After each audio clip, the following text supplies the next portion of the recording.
We are Locked On Houston Astros, and I hope that you catch Locked On Astros, your daily Astros podcast. It's your team every day. I'm Htown Wheelhouse, and you can find me on Twitter at Htown Wheelhouse. You can find the show at Locked On Astros.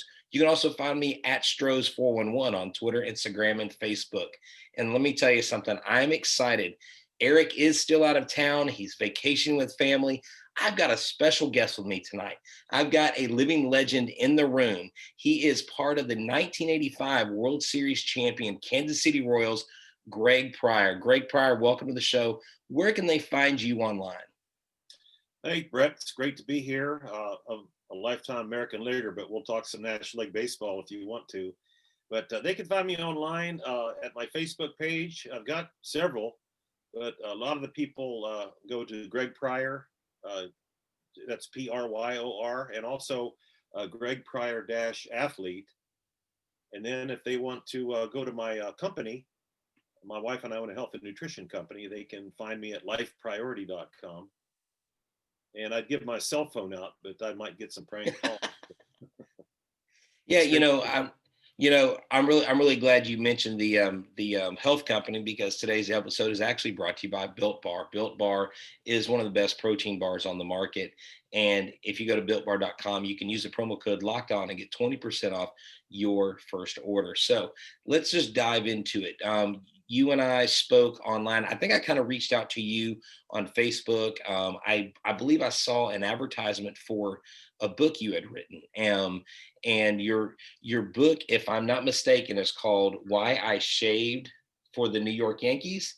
Did I get that correct, or did I butcher it? Show me the day the Yankees made me shave. Okay. I used to be a Yankee. I got traded to the Yankees in February of '77, and they made me shave my mustache, or they wouldn't let me play for their AAA team. And it kind of ticked me off, and it inspired me to get to the big leagues. But I wrote 27 stories about my career in baseball, and I started talking about my book online, and then I started talking on Facebook, and I've been invited to talk to baseball people now. It's kind of fun. Kind of makes me feel younger, Brett, when I can talk about old time baseball. Yeah, that's awesome. I see that Mr. LaRussa actually wrote the foreword for your book. And I believe, did you play for him when he was with the White Sox originally? Yeah, he came up as a coach in '78. He was a first base coach. And a young guy. I had a lot of coaches in my life, and they coached first base. And then they wanted to make him the manager of the White Sox starting the '79 season. But he said he wanted to go to AAA. So Tony La Russa was in AAA in 1979, and then he got called up, I believe, in August of '79 to take over for Don Kessinger, and then the first game that Tony managed, the Chicago White Sox, I was the shortstop, and I hit second in the lineup, and we won his first game that he managed in the big league. So that's one of my small claims to fame, that I was in Tony La Russa's first big league win. That's phenomenal. From Tony La Russa's first big league win all the way to the World Series. You mentioned the book, but I was around about 300 games, and okay. I thought about, well, is somebody going to write a forward to my book? I thought about George Brett, maybe, because I played with George for 5 years, and I decided to go for Tony because he got into the Hall of Fame, and he wasn't in baseball. He was in baseball, but he wasn't managing. So I figured, hey, he's got a lot of time. So I texted him, and he said he would write the forward, and I sent him the manuscript to Boston. And a couple of my chapters in my book they weren't very complimentary of Tony. A couple things that happened, So I sent it to Boston where he was working, and he read the manuscript, and he called me up, and he goes, Pryor, he goes, you said some nasty things about me in your book. I said, look, Tony, I said, you're the Hall of Famer. I said, if you want to put anything in your forward to respond back to me about what I wrote about what happened, I said, you have at it. So he wrote about 5 pages of forward. It's a great writing he did. And he put me in my place in the forward. That's great, though. It sounds like he has a mutual respect, though, for you, both being baseball guys. I actually have an older Oakland A's hat. Growing up, I was a big Mark McGuire, Jose Canseco fan. They were the guys that I looked up to. I was in Houston. The Astros were in the National League, so my dad every year would take me to the old Ranger Stadium to go watch the Oakland A's play against the Rangers. And I have an A's hat signed by Tony La Russa and Jose Canseco, both. Oh, I met Mr. La Russa. He was super nice. Couldn't have been sweeter. Canseco signed everybody's autograph. And I remember that was the same game where the first time I'd ever met Mark McGuire, and I remember he snubbed me.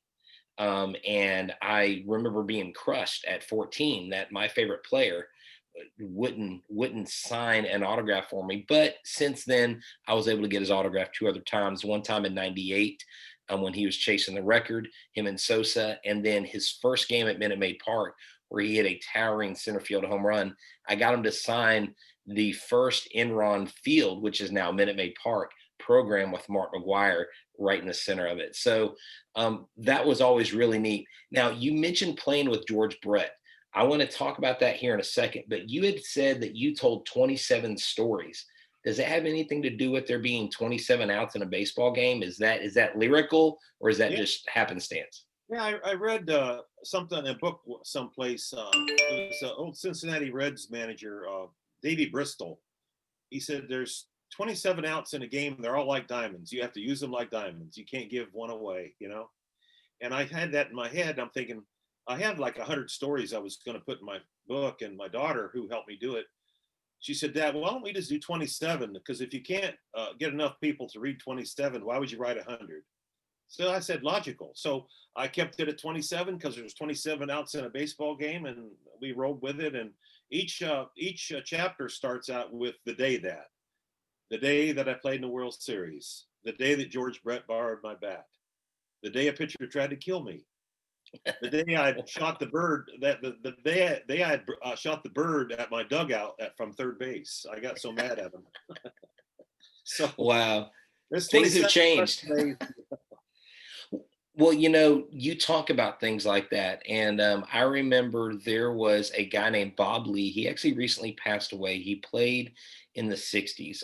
We used to be neighbors with a couple, and her father played for the Angels. And he sat down and told me some stories of facing Mickey Mantle, facing Sandy Koufax, and how they would talk back and forth.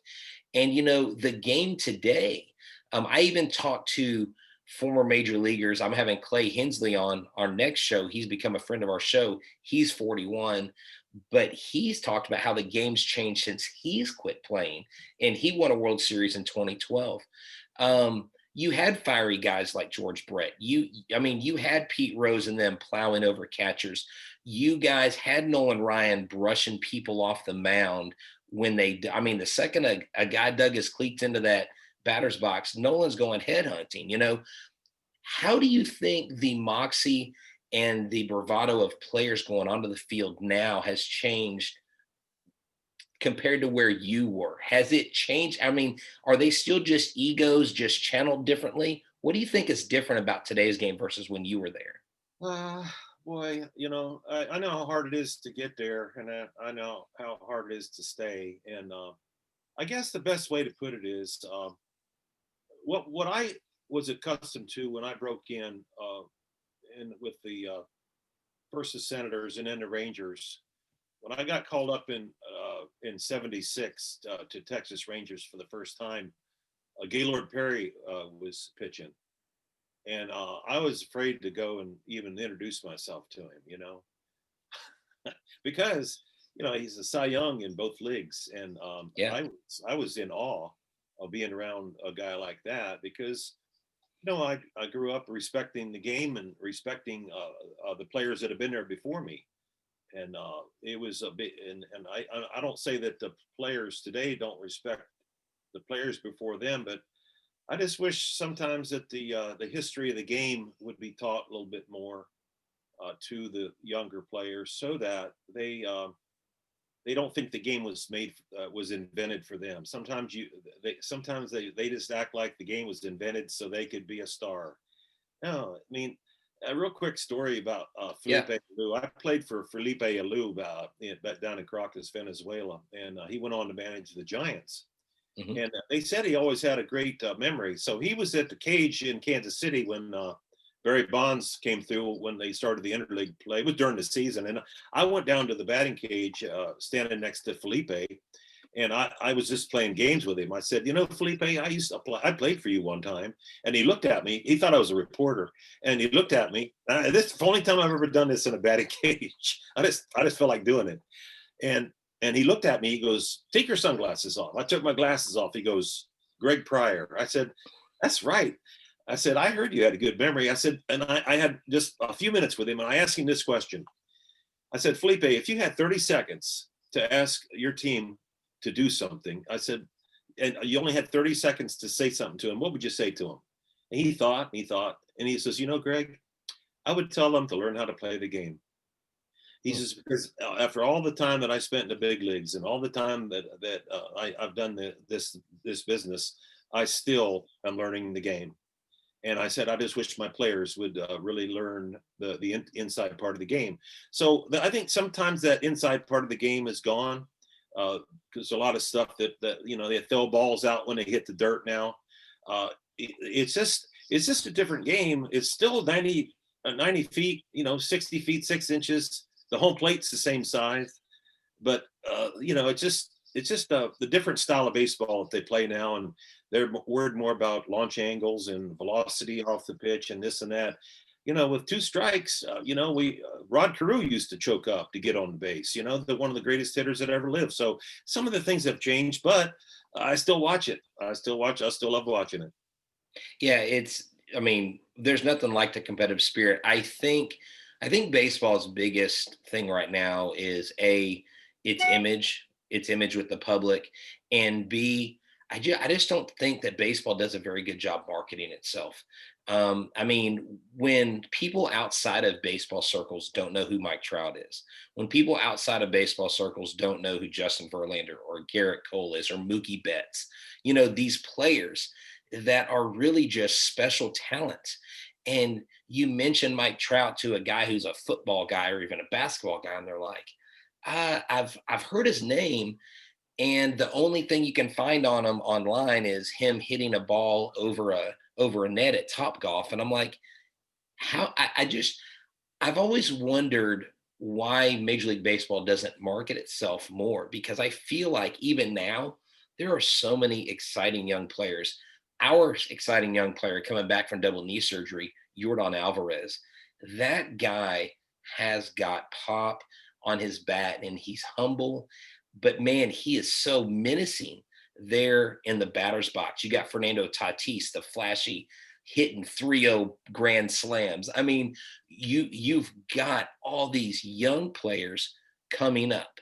Um, when I think back on George Brett on that moment, now growing up, George Brett was one of my favorite players because my first name is Brett and it's spelled with two T's like his last name. And I always thought it was cool that there was a guy that had my name on the back of his jersey. And I remember him charging out of the dugout after the Pine Tar home run. Were you with them when that happened? Yeah, I was out in the bullpen. It was a Sunday day game. I was talking about the Pine Tar game. If you Yes. can't hear, I'm doing a podcast here with Brett Chansey. That's with Hooked on Astros, if you haven't noticed. But they talk about the Pine Tar game. I was asked to go to the bullpen by our manager because both of our catchers were in the game, and he wanted a righty and a lefty up in the bullpen throwing, and we only had one other catcher out in the bullpen. So he said, "Pryor, go out and warm up Don Hood." Don Hood was a left-handed pitcher. I'd never been to bullpen in my whole life. This is the first time ever. So I'm running across left field there by the monuments in Yankee Stadium, and I'm warming up Don Hood with just a face mask on, and he's like a horse getting ready to take off from the stall.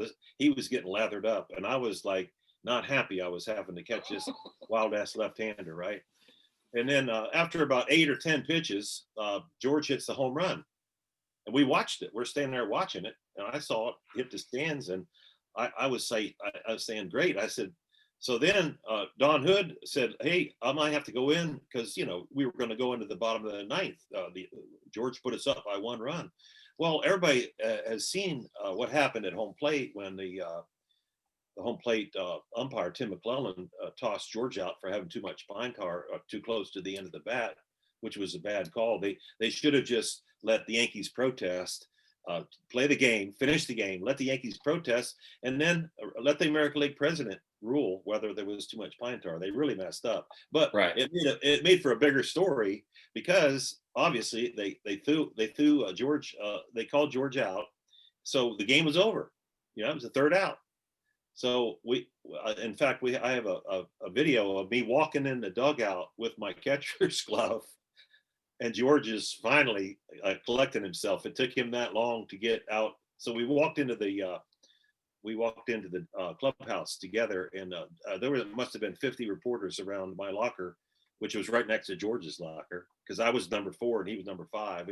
They put our numbers in Okay. in Yankee Stadium, and you know, they talked to him for like 45 minutes. I couldn't get dressed or do anything because there was no room there. But Right. after we got settled down and everybody left, George is still sitting at his locker. He had his head down, and you know, I figured it was time to lighten it up a little bit. So I said, "Hey, dude, what's the matter with you?" He goes, "What do you think?" He's, "I lost a home run." He says, "We lost the game." I said, "But think of the bright side." He says, "What?" He says, "Some pine tar company is going to give you 150,000 to endorse their pine tar. You're going to make so much money because of this pine tar game." And he starts smiling at me. He goes, "Do you think so?" I said, "Probably." And it's so funny that he did get some money out of that, because when they got the bat right, the reason Rocky Colavito got thrown out of the game and Gaylord Perry got thrown out of the game, Hauser got thrown out, and George got thrown out, and they grabbed the pine tar bat and they sent it to the American League president's office, the actual bat. And when he overturned the rule to count the home run, they had to send the bat back to Kansas City because it was George's bat, right? Right. Well, Emory Air Freight is the one that carried it back to Kansas City from New York, and Emory wanted to do a commercial on the field of their driver bringing George's bat back in one of the boxes. So That's awesome. George goes, "Pryor," he says, "how would you like to make $500 as a stand-in on my commercial?" I said, "I'm in." That's So awesome. I got $500, but they did put me in the commercial. But it was and the guy that did George's commercial did Michael Jackson's video called "Beat It." Bob Giraldi, Wow. Bob Giraldi did the commercial, and they had to lease the stadium, and you know, they had cameras everywhere, and they ran that Emory commercial during the World Series that year. That's very cool. Yeah. I mean, I remember that moment. I remember that game, and that is an iconic moment. But I just want to ask you about George Brett, because you knew him personally. You know him personally. I don't. Um, every time I've seen him interviewed, he just seems like one of the good old classic baseball players that loved the game, respected the game, played the game the right way. What was he like personally? Was he a fiery competitor? I mean, because obviously bursting out of the dugout like that, was he intense all the time, or was he pretty low key? Well, that's a good question. Thanks. You have to understand now, I played for the White Sox for 4 seasons before I ever got to Kansas City. So when we competed against the Royals, whether it was here in Kansas City and we visited from Chicago, or the Royals played in Comiskey Park where I played against him, I didn't like the Kansas City Royals one bit when I played against them. They were really good and they were really cocky, right? So whenever George would get on second base in Comiskey Park, if I was a shortstop, or he got on third base if I was a third baseman, I never walked over and said anything to him. I never talked Hmm. to him. For 4 years, I never said one word to him, because that's just the way I was raised. I mean, I was raised in the old school where you didn't fraternize with the opposing players. And I know why we didn't, because we might have to rumble with them, and I wasn't going to be friendly with them and then rumble. I mean, anyway, so I get traded to the Royals in '82, and it shocked me the last week of spring training. And I walked in the clubhouse, and George saw me. He goes, "Pryor?" He says, "Greg Pryor?" I said, "Yeah." He says, "We trade for you?" I said, "Yeah, last night. I'm here." He goes, "Hey, let me ask you a question. every time I played in Comiskey Park or here, you never came over and talked to me when I was on base. How come you never come over and talk to me? I said, Hmm. because George, I didn't like you at all. I thought you were a big jerk. I thought you're an egomaniac. And he goes, you like me now? I said, I love you now. So, but back to your, I had to tell you about how I met George, but back to your question about a fiery type. You know, George came out of high school, and his dad, I think they had four boys, Ken, Brett, Bobby, John, and George. George was the youngest, and they were all their dad was a real stern father. Okay, if you got three hits, he said you should have gotten four. That's what George. That's how George was raised when he was a kid. Hmm. And whether that's right or wrong, I don't know. You'll have to talk to George and ask him what he thinks about that. But when George signed out of high school, he didn't get the experience of going to college like I did and being around, you know, college atmosphere, this and that. George was thrown right into professional baseball right out of high school, and that's a tough road. It was tough. It was tough for me to go from college to pro, but for George going to high school. So and then when George got to Kansas City, he was blessed to be around a lot of great players. You know, Frank White was one of the best second basemen in the history of the game. Amos Otis had Hall of Yeah. Fame ability. Willie Wilson was there, you know. So George was around really good players, old time players. You know, Freddie Patek was there, Cookie Rojas was there. George came into the Royals, and they kind of groomed him and lifted him up, and George took off. You know, it wasn't too long for George to take off and become one of the best third basemen in baseball back in the late '70s. Everybody knows what he led he led to he won a batting title in 1980.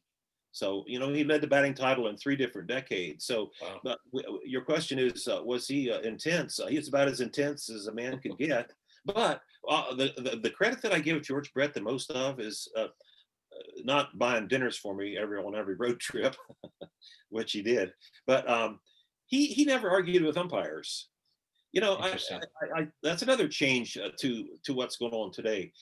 These hitters today, they if they think a ball is like an inch outside or whatever, they'll just get out. They'll show the umpire their displeasure, and I don't mind that.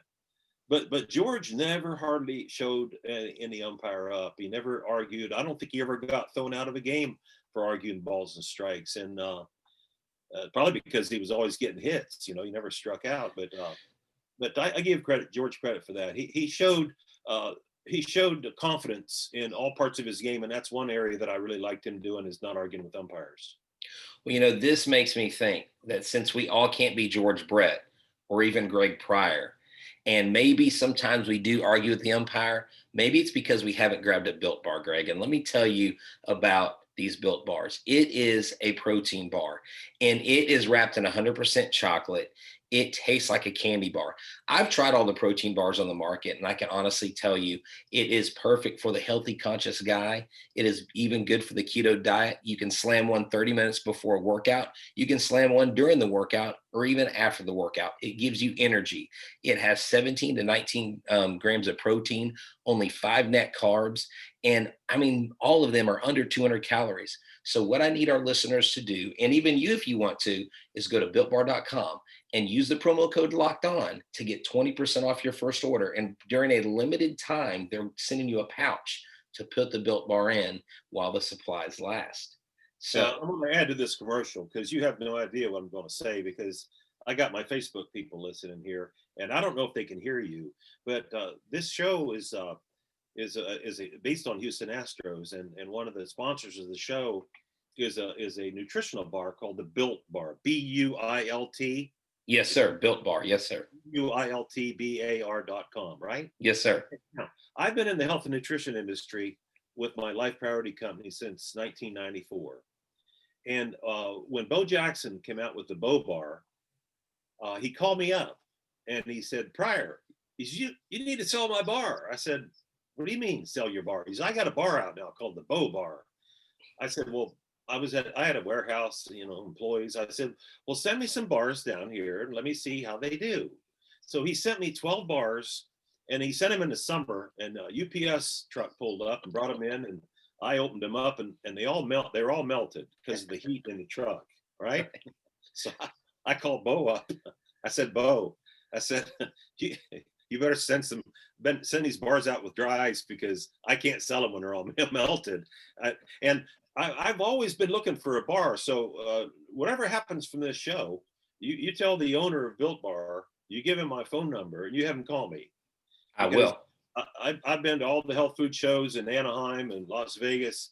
I ship nationwide, and I don't have a bar in my company, but it could be the Built Bar that I add to my line. Let me tell you, Built Bar is phenomenal, and they don't come melted, so that's a good thing. They have amazing flavors. Like right now, for like the Thanksgiving and Christmas holidays, they have all these special. They have like white chocolate cookies and cream. They have white chocolate sea salt caramel. It is amazing. We just got maple pecan, phenomenal. And I'm going to end this commercial with this. My favorite flavor is carrot cake. I hate carrot cake and I hate walnuts, but I love the carrot cake Built Bar. I can't speak to it. It's not a miracle, but it is. It's builtbar.com. Use a promo code locked on to get 20% off your Are first they order. located in? Are you in Houston? I am in Houston. They are actually made. There's a distribution center in Austin. They're actually a company out of Utah, and they actually have a. We actually get them shipped. They have a distribution center in Austin. So I mean, with with all those. Yes, sir. Go ahead. They sponsor your show, right? Yes. Oh yeah. Yeah. They're one of our biggest sponsors. Okay, everybody go get some bars at Built Bar, but go to Life Priority too. And tell me, use the code locked on. Yeah, I started in the nutrition industry in 1991. I Okay. getting playing 16 years of baseball. You get used to a certain notoriety and success, and it's the ups and downs of doing good, doing not so good, and you get out and into the real world. I could have stayed in baseball and maybe coached. I got an offer from John Schuerholz to coach, but I wanted to get out to see what it was like to be outside of baseball, and it's not easy. And then getting up at 7 o'clock to go to work. When I played, I get up at like 10 o'clock and have lunch and then go to the ballpark. But Right. But I got in the nutrition industry, and my company has done extremely well. We're 30 years old, and we ship nationwide. So lifepriority.com for anybody watching this Zoom call if they Yeah. want to visit that. No, yeah, definitely. Because this is actually aired on Google, Apple, Spotify, anywhere you can get podcasts. We also put it on our YouTube channel, and I'm definitely going to invite you back on whenever our main host Eric Heisman is with us. Like I said, he's out. He actually drove out to North Carolina, took a little road trip to go see his brother and some family he hadn't seen in a while. So I want to talk to you. I see behind you in the Zoom call a lot of the KC stuff. I see the encased World Series trophy up there. I see some of the baseballs. Yeah. Yes, sir. So who did you play against that when they were in this, like, who was your favorite opponent? Because I know sometimes as baseball players, you admire other players, right? I know a lot of times they reference that to like young guys when they see like the idol. But who was it that you were kind of excited to play against because you knew they were such a phenomenal player? Oh man, it's a lot. The list is long because see, I grew up in Ohio, and Cleveland Indians are always my favorite team. And when I was living in Akron, but when I was in high school in '67 in Orlando, Florida, the only team that I ever saw on TV, it seemed like they would put the Red Sox games on every Saturday, game of the week. And I saw this guy named Carl Yastrzemski hit, and I couldn't believe he would hold that bat so far up over his head and be able to hit like he hit. And that I was a senior in high school when he won a Triple Crown in '67. And when I got to the big leagues with the White Sox in '78, one of our first road trips was into Boston. And I was saying to myself, Pryor, you're going to go into the visiting dugout of Fenway Park, and Carl Yastrzemski is going to be in left field. Wow. I was so excited to be able to play against Carl Yastrzemski because he was, he was one of the best, and he worked Yeah. his tail off. So that he was the first player I think I was really excited and loved. But I really got upset because his strike zone was so small. I'd be a shortstop in Fenway, and we'd throw a ball right down the middle, and if Carl didn't swing at it, they called it a ball. I was yelling at the ump from shortstop. But back in the old days, the umpires, the older umpires, they took care of certain players, and Yastrzemski was one of them. You had to throw it where you could hit it, and they earned the right to it. But ongoing from Carl, I guess when I got to play against Robin Yount and Paul Malter in Milwaukee, Yes. man, those guys, they could play any position. Both of them Hall of Famers on the same team, and both of them could rip the ball down to third base as fast as anybody. Paul Malter had one of the fastest bats through the strike zone ever, and he would. Both of them would bunt on me too, so I couldn't play them too deep. So I loved playing against Malter and Yount, and then I felt in awe when I went in to play against the Yankees because they won the World Series in '77. So I go in there opening day of '78, and my first time in Yankee Stadium as a player, a visiting player, was opening day of '78, and they had just won the World Series in '77, and we were going to play the world champions in Yankee Stadium. I mean, take your pick. What a great lineup they had. That's awesome. Chambliss, Randolph, Dent, Nettles, Thurm. Yeah. Thurm was behind the plate. Wow. And it was like exciting. Reggie had a home run that day off of Wilbur Wood opening day of '78, and they had given away like 50,000 Reggie bars for the first 50,000 people that came in. And I'm giving away a story to my second book. This story is going to be in my second book probably. They started sailing those Reggie bars on the field like rain. Thousands and thousands of bars were hitting the field from the upper deck when Reggie hit the home run. And they were hitting like hail right in front of our dugout. And I was sitting on the top step. I didn't think about getting out of the way. And a bar landed right next to me. I just opened up and started eating it right on the bench, right on opening day. But back to your question about players I like to play against. It just I guess in when I got with the White Sox, always loved playing against the Royals because they were so good. I got up for it because if we beat the Royals, it's almost like we were winning a World Series game until I got traded there. Then right. And then I loved Amos Otis because he had six tools. Amos could do it all. And my first time as a Royal coming into the dugout at Royal Stadium, used to be Royal Stadium, now it's Kauffman Stadium. Amos took me aside, walking me down the runway, and he goes, "Hey, Pryor, it's different here." I said, "What do you mean?" He says, "We're expected to win. You understand? We're expected to win." Amos Otis told me that. It like shocked me. I was like, "Wow, that's awesome, what a guy." So a couple things you had mentioned being in Orlando, Florida in '67. My dad actually graduated in '67 from Melbourne High School. He was actually part of the state championship Melbourne Bulldogs team in high school. And I don't really have time to go into the story today, but I'll have to share it with you. He actually turned down an offer to go play for either the Reds or the Cardinals to play catcher for them. He was shortly after that he was drafted. But he's got some great stories. He grew up surfing in the Atlantic. He was a surfer. He was a track player. He was a football player. He even went on a recruiting trip to South Carolina and Penn State. And he said he came home and he told his dad, he's like, "I'm not playing football in college. Those guys are way too big." Like, is he still alive? Is your dad still alive? Yes, he is. Yes, he is. Tell him I'd love to meet him because we experienced the same things. I went to Orlando Evans High School. Okay. Evans High School had one of the best basketball programs in the state when I was cool. There. I'd tell him I said hi and I'd love to meet him. No, yeah. I'll definitely I'll connect y'all. He's pretty much retired right now, and he actually lives in Galveston. He had moved back for a few years.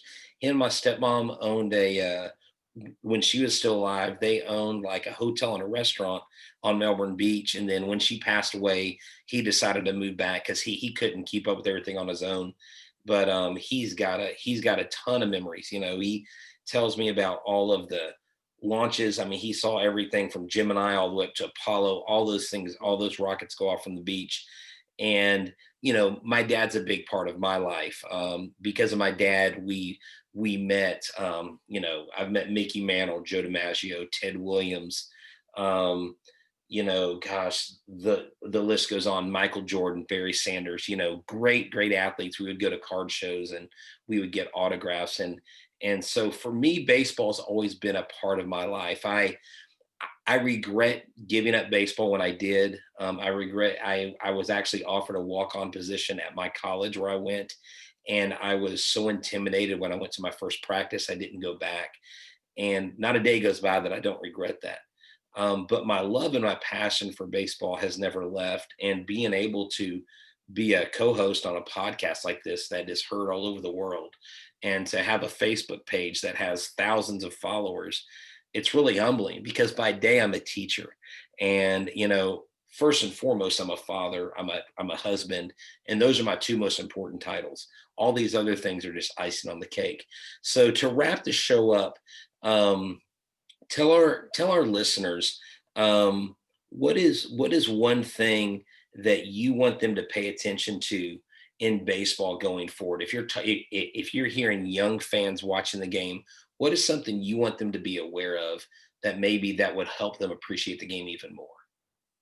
Well, sometimes, after I got done playing, I had some of these subconscious things that were innate because I watched the game day after day for professionally for 16 years.